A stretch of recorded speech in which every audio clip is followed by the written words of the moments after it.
just Joe Biden, and then Badu does it again. That's it. Oh, snap. What Badu do again? She just made a simple fucking tweet that said, "I'm loving these COVID beards," some shit like that. COVID beards, with the natural look, not the razor lineup, and niggas went crazy. And now, like, niggas, like, we're adding her, sending her selfies and all, and it just, like, went viral. Word. So, yes, y'all, you are now tuned into the Melodrama Podcast, sponsored by Freshly Broken Unified Records. I go by the name of Speak Easy. I'm joined by JG, Big Trip, Team 1 of the 28s and 29s. As you can see, we're practicing because we're coming back, you know what I'm saying, hip-hop style. For sure. So. Yeah, dude. So we got a real light agenda, and we're gonna be candid with you guys. It's beautiful outside in the Midwest, and we want to go out. That Jill Scott lyric. It looked like it's raining money, man. You know what I'm saying? Still probably the best, sonically the best hip hop album you heard in the last 15, 20 years. What album? What album is that? Yeah. Listen to the Fidelity, fam. You know what? I used to listen to Compton a lot. When this came out, I was living in Georgia, and I would be like cutting my grass, and it would take me like an hour. Mm-hmm. And I would listen to that whole Compton album from start to finish. And how much grass did your ass have? It's beautiful. I used to have a big ass. You on a plantation? That Georgia grass tough, fam. I used to have a big ass yard. Red clay mud, my nigga. That grass. Yeah, dude. Yeah. He didn't say he was digging dirt, my nigga. He said he was cutting grass for hours. Man, that shit kryptonite. He got that Krypton grass, dog. It's stronger in the sunlight. Man. In the water. And I had scissors, so. The big ones. Dog got. Yeah. Dog grass is synthetic, fam. It's Kevlar.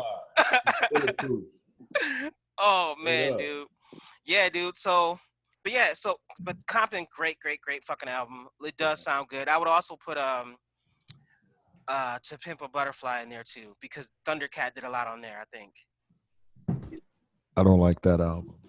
Oh shit. That's gonna be another It was an okay album. That's gonna be another. You know what? Don't even touch that one because we got enough time, and I want to make that a whole podcast. We gonna make that a whole podcast. Pretty much like albums that ain't as dope as people say. We should invite a guest. Yeah, man. We can do that. Promise would be a good one. Oh fuck yeah! We can get Promise on. That would be good. Oh, he loved that album, huh? I don't know. Oh man, I don't know. But he's real, he takes the feeling out of it, and he just talks, thinks about, like, is this really a dope album? Right. Nice. He just thinks logically and check, like, because there's got to be a rubric. And then he digs into the history of everything. Okay, so this is what we'll do. Dima, if you can hit him up, see if he'll be on. What we'll do in the beginning is we'll establish a collective rubric before the show. Yeah, tell me what that is. Send the text to the group on okay, this is how it'll roll. This is what we're talking about. These are the albums. Yep, this is a rubric. These are the albums, and then we just go crazy with it. You know what I'm saying? Keep saying rubric, so we till we know what the fuck that means. That means like kind of like a rubric is pretty much agenda. Like instructions are like how you have to follow. Okay. You know what I'm saying? Just like NBA rules. Right. Like there's certain set of rules that we gonna follow. Same shit. All right, cool. So yeah, but real shit. It's nice outside. We're trying to get back outside, so we're gonna keep this episode. An hour or less. Picture surfaced of sorry, go ahead. JG, that's how you know when kids go to them uppity ass schools. Man. Our kids go to the same school. I know. I hear that word all the damn time in parent-teacher conference. If you wanted an A, you know what to do. You have the rubric. Yep. Dude, my baby girl, I talked to her, and she like, this is so frustrating. I mean, they're giving us something to do, but there's no rubric. I'd be like, whoa. It ain't no rubric, baby girl. Like, what? Right. Hey. Compared to us, we went to Milwaukee Custer. It was like do page 5 through 6. Yeah. Only the odds. Yeah. That's what I'm saying. I got MPS, dog. You walk into My class and on a brother said chalkboard it says, "Is your homework done?" That's what I'm My saying. answer was like, no. Can I copy? Keep it simple. Say yes to MPS though. I'm gonna need them to keep it a little more simple, fam. Oh man, dude. Man. That's funny. So before we dive into the shits, before we dive into the mellow Into the portion, shits. you know what I'm saying? I was gonna Shit. say, did you guys watch the recent versus battle? It was Bounty Killer and Beanie Man last night. No. I did. I had all intentions to do so. I just got sleepy and I fell asleep. But I definitely saved the playlist because it's a lot of cool music. We have It was who? it was Bounty Killer and Beanie Man. I Like think I know like one Beanie Man song. Like I used to be a big fan of Beanie Man, especially like in the late '90s. He did a lot of crossover hits and shit like that. right. So I remember having a lot of his remember music. the song. What was the one real popular song? Honestly, I didn't know the Yeah. songs. I just know the one wet boy, the wet boy. I'm like, oh yeah, that's that song. Right. That sound like Like, all the one real songs. popular man. song. Like what did he say? I don't know, but that's that one. That's that one. Thank you, dude. Real popular song. Gee, we went to Madison for the weekend, and we was at a house party, Hmm. and the song came on, and I don't dance, so I wasn't dancing, but I was bouncing up and down, which scared the shit out of me because the floor was moving. So at that point, I just left the party. Man. Oh, dude, that is hilarious. Yo, you know what? That reminds me of the show we did. This was a tune-up before Unified got on the road. I think it's before we got on the road and did South by Southwest. This show was at Rochambeau. And it was one of the coolest shows. Nuts. Huh? On the second floor there. Yeah, In the nuts. so check it out. We were on the second floor, and this is actually one of my favorite shows. Dana was in rare form. Dana, like he killed it. His performance was like excellent, and like, but we were rocking that motherfucking house so much, the fucking floor started shaking. So like when the crowd gets amped, then Dana gets more geeked, Right. and like we like, holy shit, the whole fucking floor is shaking. I go downstairs after the show, and you know they serve coffee and shit there. So like my nigga Jamel was there from high school trip, and he was like, "Yo, let me buy you a cappuccino. You just killed that shit, fam." I was like, "No, I got it." He's like, "Nigga, you just rocked the crowd. I can't buy my nigga a cappuccino." But like as I'm sitting you down, talking about Harris? yeah, that's my guy. okay. But as You we're have to get at him downstairs, about that, dog. 'Cause- as we're downstairs, I'm looking up, dude. You can see the fucking floor shaking. Yeah. It was wild. It was wild. A lot of them venues ain't made for the shit Did you know how that long they use them for. Man, that was a hell of a crowd. That was a hell of a show. I met Jamel in like middle school, dude. Like we shared lockers at Near. Oh, so you guys known each other for a while. For a minute, okay. Yeah. Okay. He's Yeah. cool dude, man. Yeah, he's cool, dude. I haven't seen him in some years, but every time I see him and connect, it's all love. He looks like Cornell West now, dog. Yeah, yes, he does. Yeah. It's funny. Shout out to Jamel. And as we go a little bit further, I'm not wearing a shirt under my head because I think I'm cool. I literally just finished working out, and I don't want to sweat through my hat. I thought you was trying to be the Iron Sheik. Yeah, so I should change my name for the rest of the show, the Iron Speak. That's a good one. Yeah, That's man. good. So yeah, dude, like mellow portion of the podcast. So yeah, we didn't check the battle, but it's a hell of a playlist. I would say go check the fucking playlist. It's on pretty much the big platforms are Spotify and Tidal. And I Yeah. woke up this morning and the playlist was already available for me to save. Right? So yeah, Let's so check that out. That motherfucker on there the night of, man. I ain't gonna bullshit you. and the beauty of it, man, is you know, say what you want about the sound quality. They actually changed the format up. They were in the same place. They were in the same place, and they were like side by side. So just like, you know what I'm saying, like, you know, like if I was performing and I can walk back to the DJ and say switch the song, they both had their own DJ, and they were just like literally performing like right there. And it was dope. It sounded beautiful. The cool shit is the fucking police came. The police came, and Beanie Man, he said, "We have over 500,000 people watching this right now. Is this what you want to do?" He was like, "We're in Jamaica. That's Over funny. 500 people watching this thing right now. This what you want to do?" And then he goes to the crowd. The police came. They're gone. He's like, he said, "They're gone." I was like, that's what so it like, takes sometimes, man. yo, and so they really, so it's really cool. I love that we can see the highlights. If you actually witness it, that's beautiful as well. But the energy is dope, and you can't just deny. We're not going to talk about verses forever, but they help these artists because their streaming goes up exponentially. Mm-hmm. So if in America, unfortunately, we don't support artists once they hit a certain age, which is dumb as fuck. That's facts. Hip hop is the only genre that when you hit a certain age, your music is not relevant, which is dumb. But I think I don't see how that's still the belief. I can see how it was the belief at first because we being the first generation to be raised on completely just hip hop for the most part. Like I can understand us not wanting to hear as a young person, me not wanting to hear a 40-year-old nigga rap when I was 20 because shit, I was 20, hip hop was 20, some shit like that. But now at the point where I'm finna be 44, nigga, hip hop about the same age as me. Why would I not want to hear somebody my age rapping about some shit that I can fucking identify with? Yeah, but the only thing is, like, so for example, there's there's artists who, I mean, there are fans that they like going back listening to the old shit. But the reality is, these legacy acts, as they're called now, it's a music industry term, right? They get way more money performing overseas than they do in the United States. This is facts. And why is that? I don't know. It's sad, but I can say that there are some people that are doing that now because I remember way before the pandemic hit, it was like 8 Ball, MJG, Twister, like they all came to Milwaukee and they were all on one bill. And I think they were maybe even calling it the Legends Tour or some shit like that.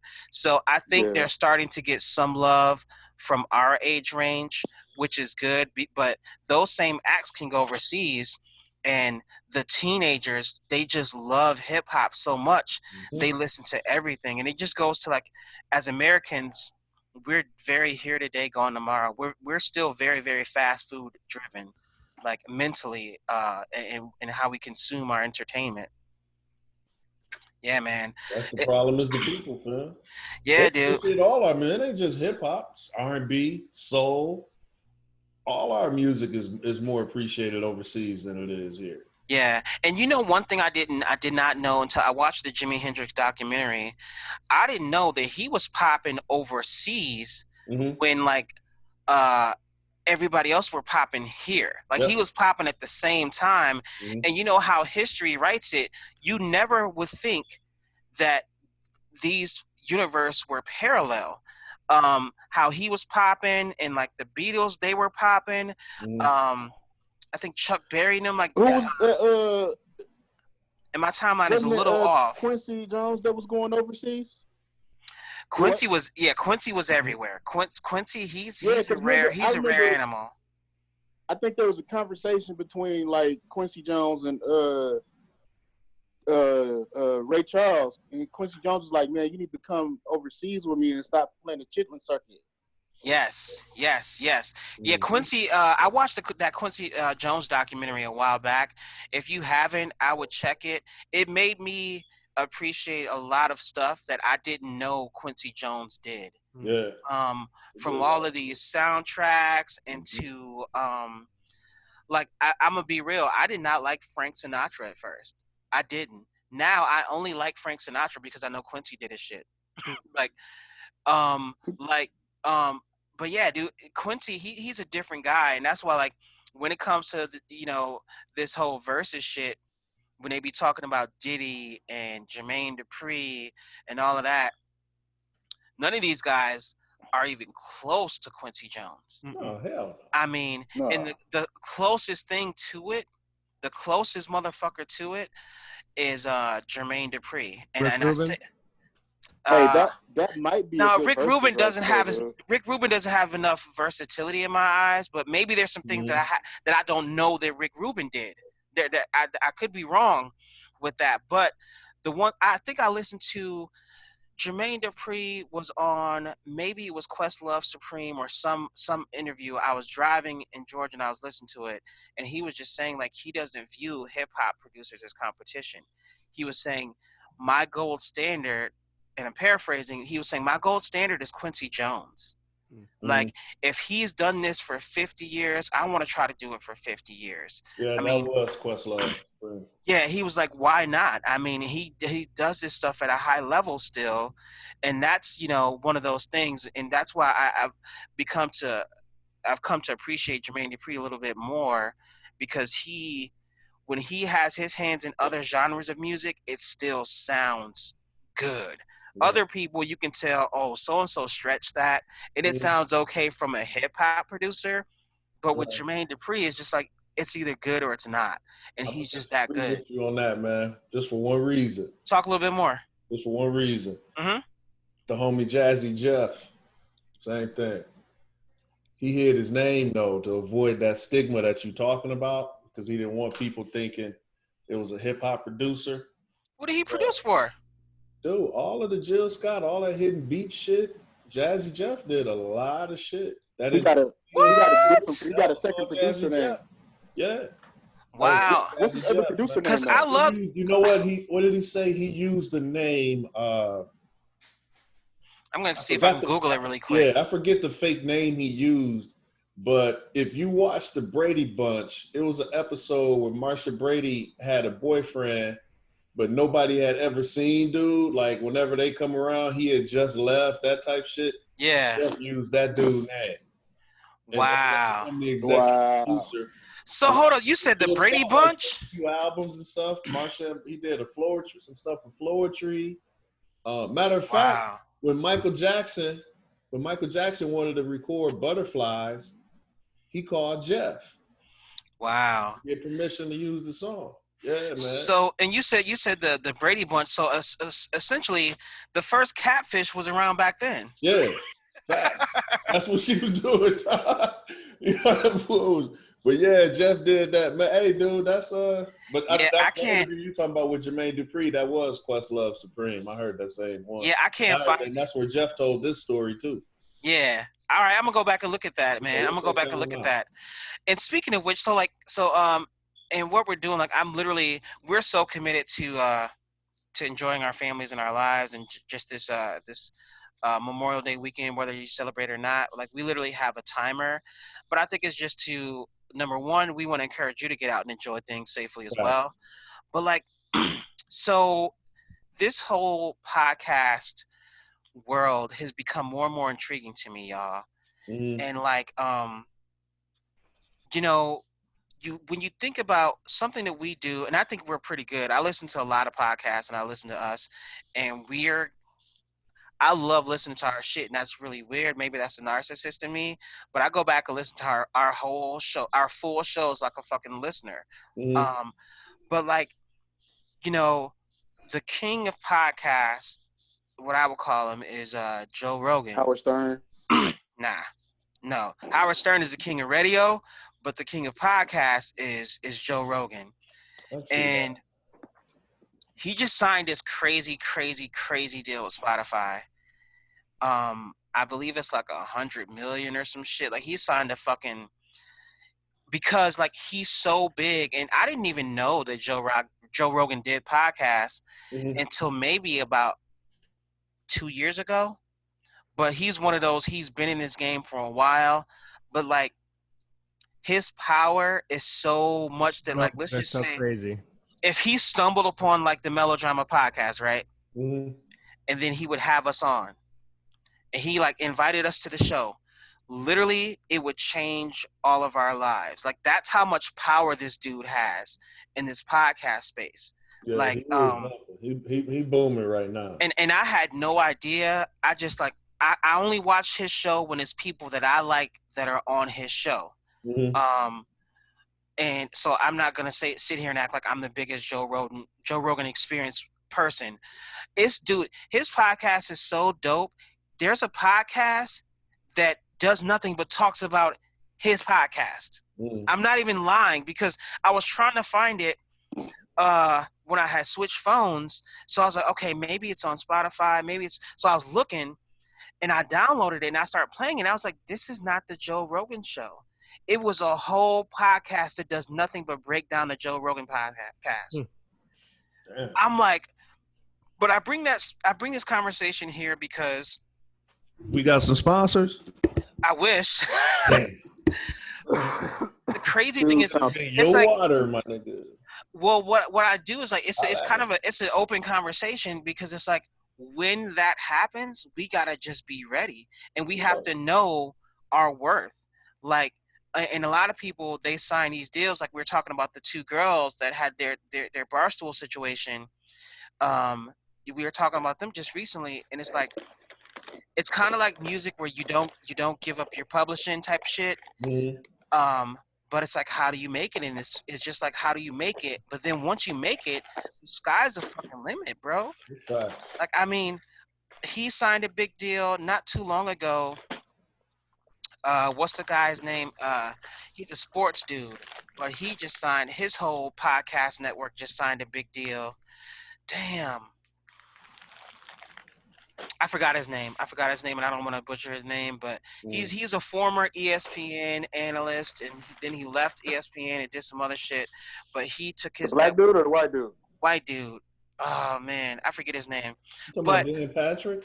Not Patrick, but Patrick is another guy as well that left major platforms. It might be it's not Jay Billis. Bald with glasses. No, it's another guy. It's another guy. But my point is, we gotta just know what our worth is, and and that's why I love the fact that we gotta stay authentic, because what happens is, podcasts that last, it's because of us. It's who we are. It's the talent. If we only get noticed based off who we bring in as a guest, we don't have much value in the podcast space, because there are stars that can pick up a phone, that can text a star and say, yo, why don't you come on my show? You know what I'm saying? Right. Because they have that relationship. They're friends. We get a star on, it's, they might say, well, it's going to cost me y'all X amount of dollars to have me on. Like, this is not benefiting me at all. Like, how does it benefit, let's just say. We are not tricks. You know what I'm saying? Like, let's just say it's somebody like motherfucking, let's just say Stephen A. Smith, right? $40. We talking to Stephen A. Smith. What the fuck? What, he would be doing us a big favor, but he gets nothing out of coming on our podcast. Like, you know what I'm saying? Some jokes. Right. Yeah. And I'm going to ask him if he Ludacris' daddy. I'm gonna ask him that, like, to his face. But yeah, dude. So I think it's just something that we should be paying attention to, bro. Like, we should be paying attention to what is going on out here in the world. Even if you're not a podcast fan, if you don't like to listen to a lot of podcasts, but we just need to be paying attention, because you just never know, fam. Shit can happen just in a drop of a dime, man, and you gotta be ready to go. And it's some amazing podcasts out there, but I'm not one of those. I'm one of those creative people that, like, other people being talented doesn't scare me.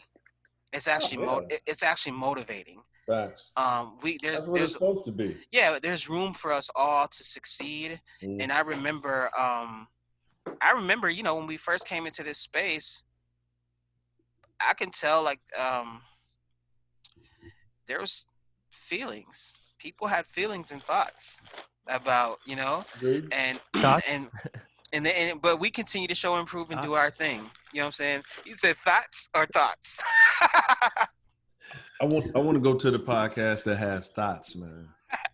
Thoughts? Yeah, we should do that. Yeah, but I don't think that they would be better than us, because we literally had, an adult film star who kept it all the way 100 with us. And that's facts. That was dope. So I don't ruin, because Trip didn't give us a bio. You know what I'm saying? I really wanted to know, What? man, how her daddy would feel. You ain't tell me her daddy was dead, man. I I was never doing asked the you damn about her daddy. podcast with that He question. said, I never asked her, but like he said, when I see her, the last thing I'm thinking about is her daddy. Man. But we all You probably the daddies only. and daughters, my nigga. You probably was the only nigga that wanted to Listen. know about her daddy in the world. Listen, would I'm 40. never- I would- I'm listen, nigga. I'm 42. I ain't never worried about a girl dad. Sorry.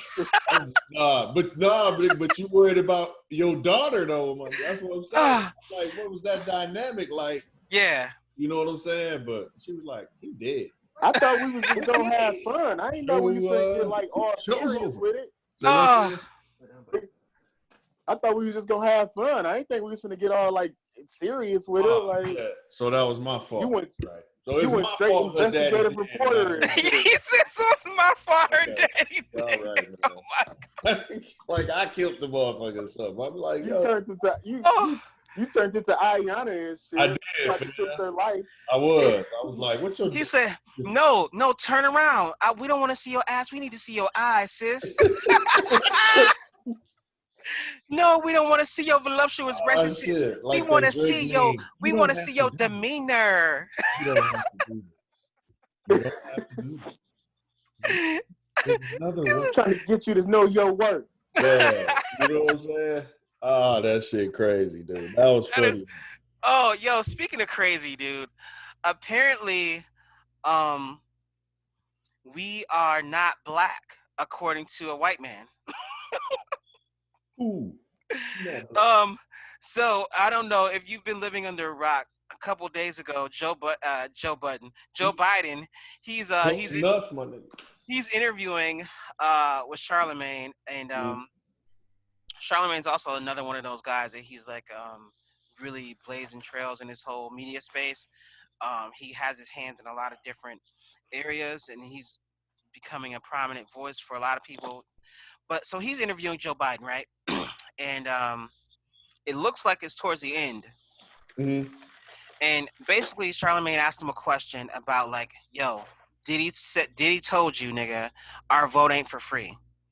And he was basically trying to ask him, so what can you tell black people who have supported you all of these years?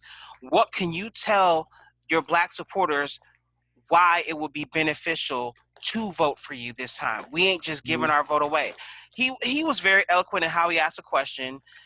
And, you know, like a typical politician, all he does is start to rattling off stats about I've had X amount of support from the black community, yada, yada, yada. He never answers the question, number one. And then number two, then he ends and says, if you don't vote for Biden, you ain't black. And I'm just like, oh my God. And it like, you know, of course, there's a comic relief part there, right? Mm-hmm. And I guess maybe this is the drama portion of the podcast.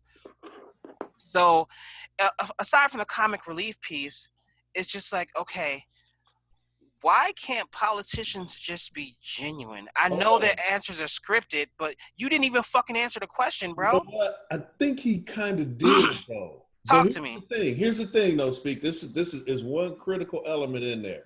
Okay. Joe kind of politicianized the answer. So you're right, it was some dancing and shit. He didn't directly answer the question. Okay. And after he was done with that, he was having to leave. Mm-hmm. And Charlemagne said, Vice President Biden, you need to come to the studio because I got a lot more questions. Yes. And Biden was like, you still got questions? Well, if you still got questions about who's better for black people, Joe Biden or Trump, then maybe you ain't black. Yes. Now, you see all this uproar that's happening because of Joe Biden saying that? Did you peep what Charlemagne did? What do you say? Not a motherfucking thing. He just said, well, you know what? It ain't really got that much to do with Trump. This is, and went on about his business. It was nothing. You know why that is? Talk to me. Because I don't think that motherfucker was wrong. Nah, he was the wrong person to say it. But he was absolutely right. In my opinion, he was absolutely right in what he said. He was the wrong person to say it. So and you know what, JG? When I first heard about it and I seen like the little clip, And then like somebody interviewed Charlemagne like I think right after that and tried to get him to like respond to Joe's response, Mm-hmm. probably to see if Charlemagne was gonna Mm-hmm. like you could like shit on Joe or whatever. And for the most part, Mm-hmm. Charlemagne didn't shit on Joe because they I was don't like, think he "What's should your have. right?" And when I heard it, like just like JG, like I didn't really see anything wrong with his response because if I'm giving two choices, and yeah, we can have more than two parties, and it might be some independent motherfucker out there that we don't know about that runs, and but we don't know about. Mm-hmm. But if I'm given two choices and I got to choose between Trump or Biden, Mm-hmm. and my choice is who's best for black people, Right. the evidence is on the fucking table. You would think. Yeah. No. See, but okay. I don't doubt that. And then so in a age where we're supposed to be transparent, right? Mm-hmm. And we want people to keep it real. You have to ask yourself, do you really want everybody to be transparent and keep it real, or is that just something that blacks or minorities can do? Yeah, hold on. Word up. Word up. Because Yeah. it's not like Joe said, if you don't vote for Joe, you ain't a nigga. Right. Like Right. you know, he was asked who's best for black people, and he said if you got to ask that question and these are your choices, then maybe you not really black. So I understand that part, but that's one portion of the question that he asked. But the other portion Sorry about that that. Biden did not answer Mm-hmm. is about taking black voters for granted. He never ever. So my thing is, all he did was, like you said, Trip. He's not wrong. If we Mm-hmm. look at things black and white on the page, if there's candidate A and candidate B, we obviously understand Biden is the best choice, right? All right. That makes perfect sense. But all he did was further cement how he takes the black vote for granted because he You didn't think even so? address. Yeah, I think so, 1,000%, because he didn't even address that portion of the question. So like my thing is, it's just like kind of like no, fuck that, shut the fuck up, nigga, and vote for me. Mm. Essentially, that's what he Or said, in vote my for that opinion. nigga. Okay, Like, now there like is he an like element literally, of you that. have no like literally you have no choice. I Okay. know, and it's like I know you have no choice. So Right. shut the fuck up and vote for me. Because if you don't vote for me, But you know what? voting for a racist. So no, you're not black, and no, I don't. And But yes, I can take your vote for granted, and it ain't shit you can do about it.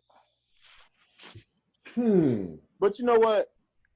I can accept that point of view coming from you because you don't really follow politics that much, and you're speaking solely from your emotions or your feelings. But most people that are stating this problem is that that was harsh. they That they was want harsh. him.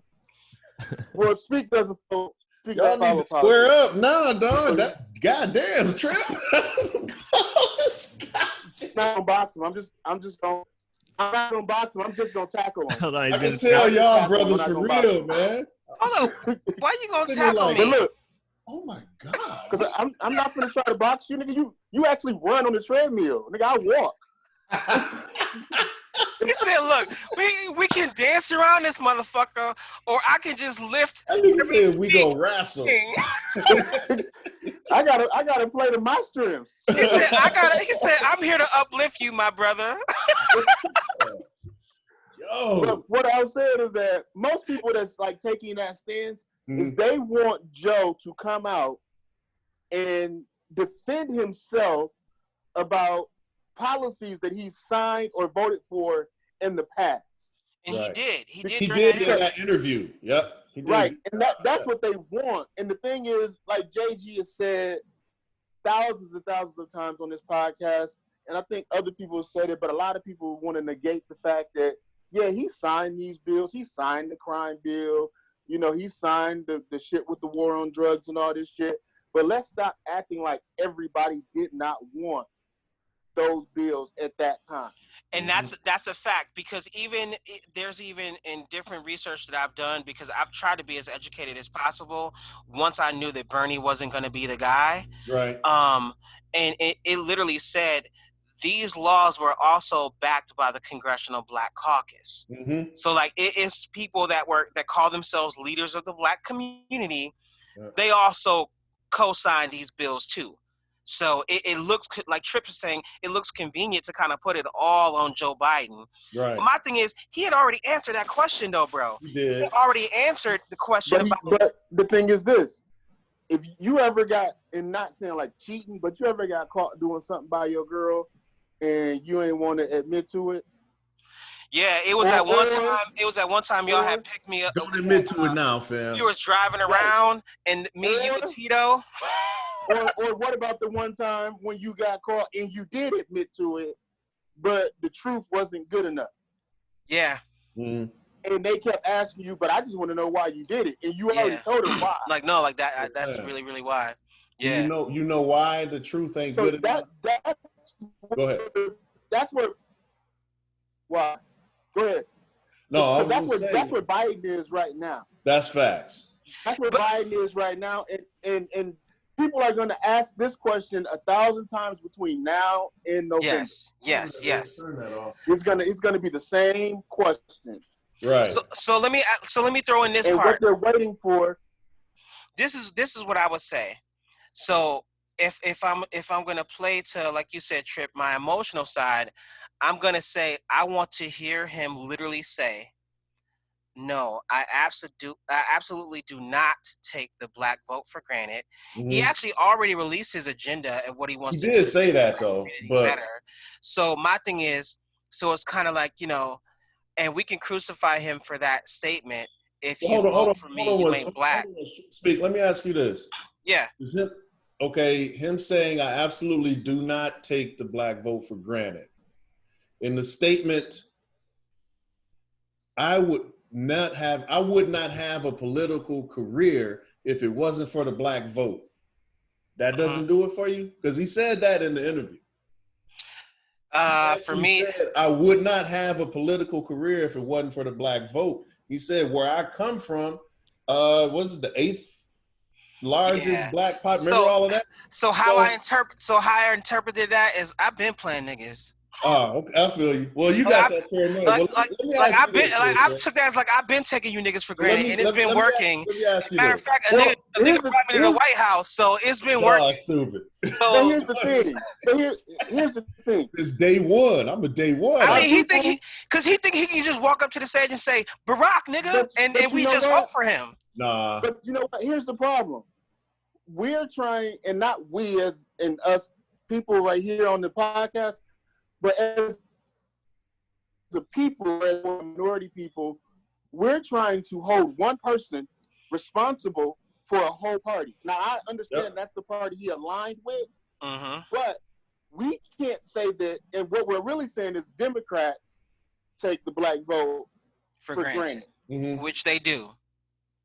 But that all Democrats do, because it's like saying that Obama took the Black vote for granted, and any Black politician that's lined up as a Democrat takes the Black vote for granted. And what we're saying Democrats do, but we're trying to put it on Joe because he's the one in the spotlight right now. Put it all on Joe. And because for all we know, like I ain't never sat down and had drinks with him and like chopped it up with him, but he could be the most genuine white politician out there. But we're not even going to give him a shot. And I mean that's the fact right now. Like instead of doing the research or trying to push an agenda with him, like you're putting him in front of the firing squad, and I think it's good. It can end up being or having a negative effect, even though people want to say we're holding him accountable. Is that we have some people that are so gullible that if we keep pushing this agenda of what have you done for me lately, and do you really care about us, that we're going to end up with Trump again because somebody's going to say, well, I'm not voting because they don't give a fuck about us. Dude, you know what's funny? Well, Michael Jackson actually said that. Yeah, he did say that. That Joe is biting Trip. I'm just saying, I like that song. No, Right? so That's I right. But hold on, Speak. Check this out. go for it. It's let me see. You got Dima, you got Speak, you got Trip, Uh-huh. you got Jay Jesus. There's 4 of us on the show, right? Uh-huh. There's 7 black agendas on this show. Uh-huh. Ain't but 4 of us, but it's Mhm. 7 agendas. Uh-huh. What fucking agendas Joe supposed to represent, fam? You know 10 people. That's 35 black agendas. Yeah. Trip know another 20 people. That's about 70 black agendas. So, Everybody think the fucking U.S. government so here's is my answer. tailor-made to they ass. So you want a president that's gonna make it where a motherfucker that wear a red rag on his head after workout get $20 stimulus check. For sure. And that's not how this shit work. Motherfuckers need to go back to them elementary, middle school civics class and understand what the president does. Every elected official represents a group at the next level. So you're on the ground level, we elect you in your neighborhood, your alderman represents you to the city, then the mayor represent the city to the state, the governor represent the state to the country, the president represent the country to the fucking world. Right. The president ain't supposed to be writing policies for what happened on motherfucking 49th and Lisbon, man. Right. I agree. I agree with that. You dig what I'm saying? So what on the federal level? Yes. What on the federal level as the black population? What is our agenda on the federal level? Because every time you ask anybody what agenda they want Joe to take care of, it's always local shit. So Joe ain't supposed to be writing policy for the fucking school your kids go to. And I agree with that. So let me answer that question then, JG. So what we would be, the most logical thing to ask for, like you said, it's number one, it's not local. But if you can look at across the United States of America, there's the education gap is there, right? So you have to do something across a national level to address the education system in black and brown communities. And you problem. Here's your problem with that. Most school funding does not come from a federal level. State, Most funding comes from a state, local level. So if you want the schools in your state or city to be better, then you need to talk to your local politicians, your aldermen, your congressmen, your senators, on your governor, on your local level. And then here's the other thing. You got to not bitch and moan when they raise taxes, because that's what take care. Absolutely. So to your point, Trip, so like you said, that's what you do. But then also when it comes to this pandemic, right, they put the power in the hands of the governors to do what they will for their states, correct? But if you can mandate that, states somewhat need to do this. Somewhat. Because, depending on the power that you have. That every state, every state, just like the federal government, has checks and balances. Right. So you do have the separation of churches, hands. the states and the federal level too. Right. So I was adding your point. Lockdown, but our governor still wants us to be on lockdown, but our judicial branch used their power to put him in check. So here's my point at the end of the day, right? So you see how we're talking about nuance, right? We're talking about nuance, and we're talking about, no, you can't do that because of this, and no, you can't do that because of that. But at the end of the day, the facts remain. If things are failing and things are plaguing black and brown communities, by and large across the country, then I think the part that really just blows my mind is that, like, politics is more important. Politics and power is more important than the people.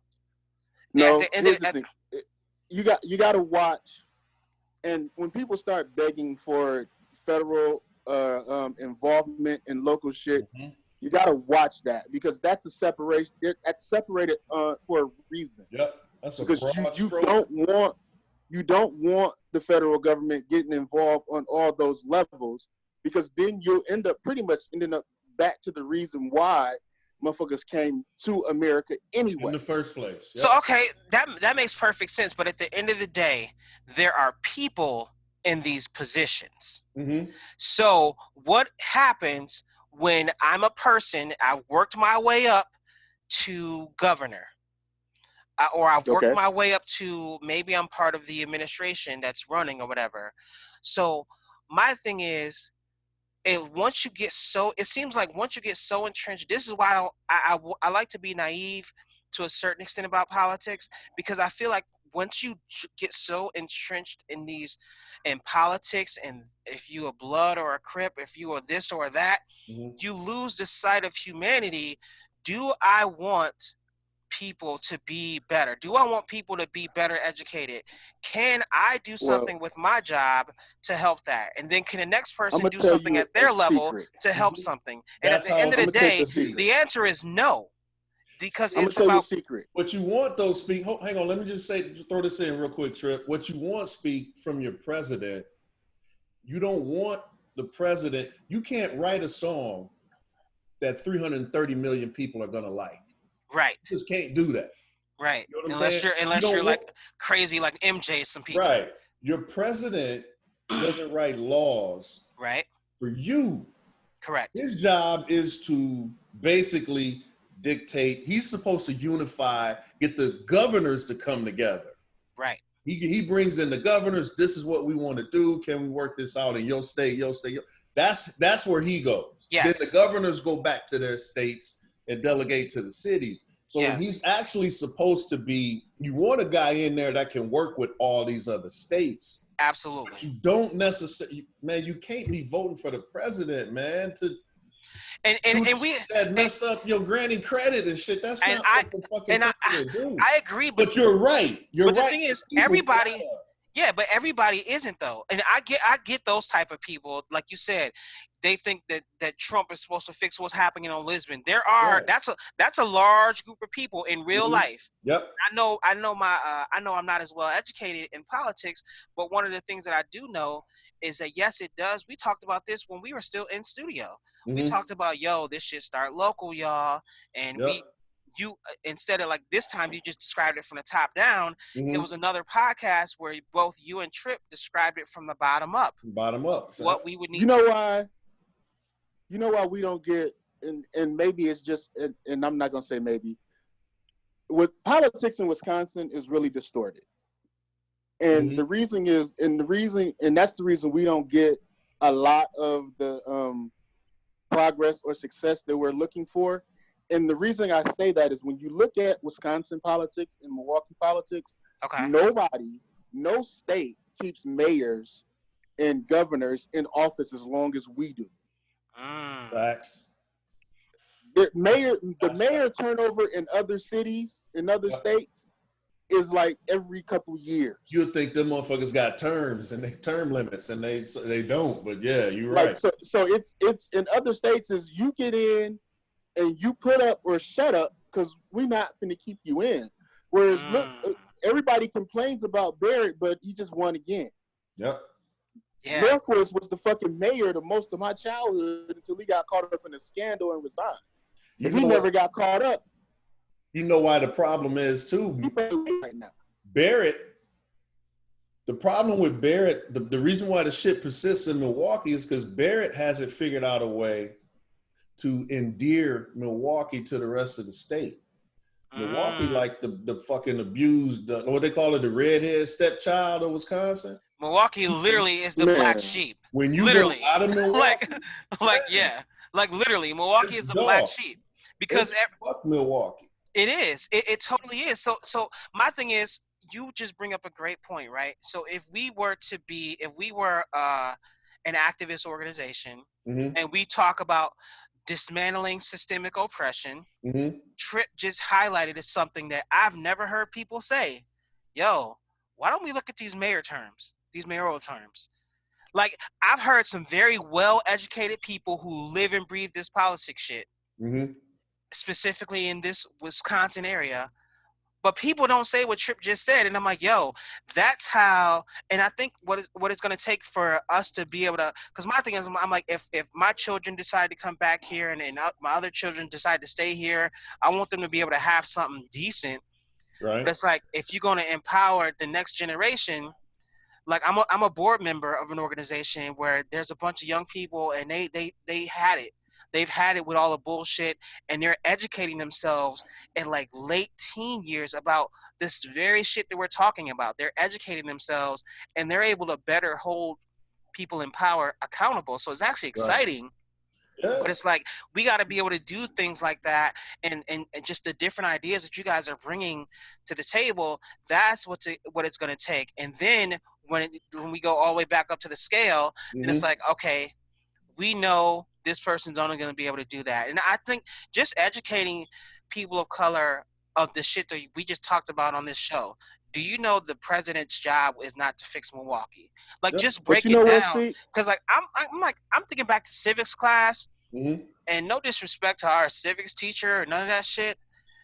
It just wasn't that it just wasn't that greatly explained. You know, because they weren't teaching you politics. They were teaching you patriotism. It's different. They were teaching you patriotism. You don't get to love this country, man. You know what I'm saying? You don't get real civil government. You don't even get real history lessons until either you study it on your own, or you go to higher ed. Yeah, college. And then you get that stuff. Yep. But the thing is, and to go back what you were saying is, other cities don't have term limits on their mayors. They just really vote the motherfuckers out. Like, shit ain't getting better, you out of there. So we just voted, right? So instead of motherfuckers saying, you know what, we're not happy with Barrett, let's give Taylor a shot. We didn't do that. It was like, okay, we still gonna vote for Barrett because and complain about it. Right. I don't know if motherfuckers just didn't trust Lena Taylor, or it's because she was a black woman, or because she, pretty much came from the hood. Because I think Lena Taylor at one point was living on like 37th and Highland. She's still man, I remember. That's where I've heard some people like that was like hating on her around that time too, and I'm like, it just sounded like hearsay, and I'm just like, I'm like, come on, man, we gotta try something new. What does that have to do with The Office? That's what I'm saying. She went from, she had that law, remember that law firm that was right there on 35th and State? The white building, that was hers. Yep. And her house was right around the corner from there, because my homegirl used to rent from her, like the lower level of her house. So, she really was like from the hood. So when she was like saying she was there for the people, that was where she was from. But the thing is like, so if you're not happy with Barrett, give her a shot. Right. But if you're not happy with her in 2 years? You can vote her out. 2 years. And bring Barrett back if you want to. Yeah. So yeah, dude, and I'm glad that we talked about this, because I knew we would take a different angle. And at the end of the day too, right? So before I get to that part, I have to say, like, Trump immediately jumped on this shit. And he's supposed to. And he literally, T-shirts hit the market that said you ain't black, and then in quotes, and it said Joe Biden. So they could take Joe Biden off of that shirt, and then they could write J Jesus with the bacon neck tee on that shirt. Them motherfuckers is ops, fam. But what I'm saying is, but here's my point. So while we are debating this, right? This is just making people double down that we're already going to vote for Trump anyway. And they can look at their quote unquote black friends and say, this is what how do you feel about your guy doing this? Like, how do you feel about your guy? That's crazy, bro. And it's like, it brings me back to like, when I was watching the first inauguration of Barack, and I was at work, and I was working in Brookfield, and it just got so uncomfortable because everybody was looking at me. Like, I talked to Barack like the night before, and it's just like because you're the Negro ambassador. Yeah, I've been the Negro ambassador, man. I've been the representative of Negro America since I was in like second grade. It's only a handful of us at the school. How do you pronounce this? Every company I've ever worked for, I've been the only nigga in the whole company. So is that Shanika? No, it's Shaniqua. Exactly. Exactly. I got to explain all the shit that was on the news last night. You know what I'm saying? Why are they like that? Hold on, bitch. Who the fuck is they? Yeah. You know what I'm saying? Do you recall JG, Yeah. do you recall at any point in Barack's 2 times running, anybody asked him what was his take or what was he going to do about the black agenda? Just the haters. You know what? Cornell West and Tavis Smiley, They they went on did a it, and tour. they had a following doing that. But here's But the it you was expect exactly that from this. Cornell West. Yeah. Actually, I didn't. Cornell West, it seemed like he just completely flipped. Like he became a wrestling heel. Like, Be, I don't know what the hell man, happened with him. they Well, here's the thing, and I'm not saying that it's okay, but mm, Cornell West and Tavis Smiley probably paid attention to something that most black people didn't pay attention to until after Barack was in office. Okay, say more. Barack was black. Barack was black, but the people that helped him get into office was majority white. Okay. So they assumed he was gonna be their puppet. yeah, that's what a lot of the I guess if you say higher thinking or woke people were assuming that once he got into Oh, office, he wow. would push somebody else's agenda. Mm-hmm. But a lot of people who follow politics don't really follow politics that deeply didn't realize that his people that put him that was pushing him up were white, because I believe I think he ran one time before that and failed, and then he kind of regrouped and surrounded himself with the people that got him into office. Word. And I'll be honest, I'm one of those people. I didn't realize how much Barack Obama did for the black and brown community until after he left office. I'll be honest. All motherfuckers taking shit down. Because it was just, again, I'm not as educated, so I was thinking more like we were talking earlier.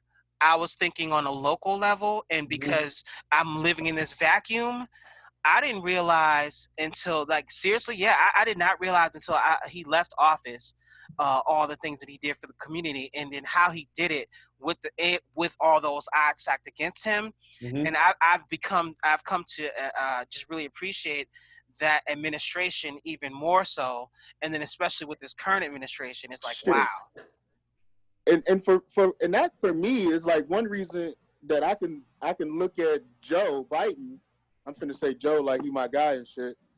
And I can look at Joe, and for me, I gotta believe that the guy is genuinely running for a genuine reason, because we're talking about a guy who's gonna have to fight the same fight. Yep, that Barack did. That Obama had to fight, because it's still.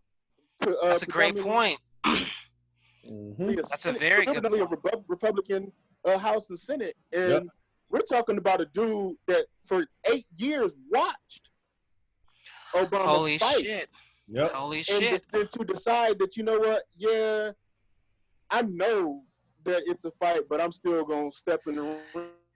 That's a good point. And I'm the most fit. Yeah, I'm the most fit man for it, because I've seen it, and I know the diplomacy it takes to get motherfuckers on the other end, on the other side of the table to agree. So I like that, fam. And we're bringing it to a close. We got literally 2 minutes left, and I just wanted to quick say this quick round robin, if any last remarks, because I think this conversation we can go on forever, but I think you guys really provided some amazing insight. So JG, last words. Yeah, it was remember when the Patriots went to the Super Bowl trip on that Tuck rule? Yeah, when the Raiders got cheated out of a Super Bowl berth. It was motherfuckers that went to the Super Bowl in protest, wearing their Raiders jerseys. Wow. Right? Not an official protest, but my guy should have been here. Y'all cheated and got your guy here. I'm representing my guy since I'm here, right? And that's cool. You know why that's cool? Because it didn't affect the outcome of the fucking game. Right. You know what I'm saying? So to you cats who are not voting for president because your guy didn't get there, you are having an outcome on the fucking game. Wow. And that's why that shit is irresponsible. I like that. Your vote, you got a right to vote. Sometimes you got a fucking responsibility to vote. Mm-hmm. This is one of those times where you got a fucking responsibility to vote. And it's not I'm sorry your guy didn't win. I don't know why your guy didn't win. But that don't mean you need to get 4 more years of this motherfucker here to prove your weak ass point. Because he gonna fuck up all of us. It's kind of like these motherfuckers walking around here with this COVID shit. They don't believe in it, but you ain't gonna let that motherfucker come coughing and sneezing in your fucking face. Damn right. You know what I'm saying? You got a fucking responsibility, man. Miss me with all that sentimental bullshit, man. I was a Bernie supporter too. Fam didn't make it. We can work on making this a 4 or 5 party system after the fucking election. Yep. This is the wrong time for you to be protesting that bullshit. And you got a problem with it? Come see me, fam. Everybody know where I'm at. J. Jesus with the bacon neck tea, nigga. Man, you know what I'm saying? You see me trying to pull my shit back up so it'll straighten out. It ain't working, fam. So you know what? Fuck it. Just grid. You know what I'm saying? Yeah. All right, Dima, what you got for us? Last words, bro. Man, this was a great episode. I think people forget the intricacies of all this shit, and hearing you guys talk about it and go really deep on politics and how all that shit's structured and why it's not working, and just it's a refresher, and it's a good thing to keep on the forefront of your mind because there's so many distractions. That's beautiful. That's what they try to do, Yep. For sure. Appreciate that, bro. All right, Trip, what you got for us, bro? I'm gonna spill like Jay Cole system, man. Like everybody wanna blame the system. It's not the system, man. It's the people. Yep. The people are the problem, and until the people either want to take responsibility and step up, or take responsibility for the choices they have or haven't made, then blaming the system is not. Even if you fix the system, if people don't do what they're supposed to do, then nothing is going to change. And if nothing changes, nothing changes. Yep. That's what's up. And otherwise, and you just got to move forward. And then, enjoy. It's Memorial Day or whatever weekend. Enjoy your Memorial Day, and WWTD. What's that? What would Takashi do? Oh, I thought. I thought it was what was Trip do. He got me again. I thought it was what would Trip do. I forgot about that. Got me again, dog. Yo, I don't know, fam. I'm following you way before I follow colored hair dude. Yeah, I like Trip. See, because Takashi messing up. Takashi done out and Snoop for cheating. Takashi about to be ducking the Dodgers. That's what I'm saying. You can't have Bloods and Crips after you. Man. What the fuck? Man. Come on, man. He becomes neutral. Go back to jail. He was safe in jail. When they shoot him, is they gonna put a purple flag on him? Man. Dude is the reason that Bloods and Crips unite for real. You know what I'm saying? We one gang now. We all Hey, you know what's funny? So remember Bloods and Crips united after the movie Colors? Yep. That nigga wear all them rainbow colors. Man, you know what? Stay woke, fam. Yo, my last words are on my shirt. Truck. Yo, I like that shirt, man. I like that shirt. That's my last words, yo. And we did really good. We hit it a little bit over 60 minutes, but yo, thank you guys for checking us out. We appreciate you guys listening, watching on YouTube, all that good shit. If you have any questions, you want to reach out to us, hit us up, themelodramapodcast@gmail.com, or on Facebook or IG and that type shit. So again, this has been episode 30 Melodrama Podcast. Hey, yeah. Check this out. Yeah. If you watch this episode and you follow us on Instagram, inbox our page your name and your shirt size, and we'll put you in a drawing for a Melodrama Podcast T-shirt on the next episode. Nigga, can I enter? Nice. No. Free shirt. Oh, that's what's up. If you could also post that too on Facebook, that'd be dope, Facebook bro. page. Yeah, do that. Yeah, and all right.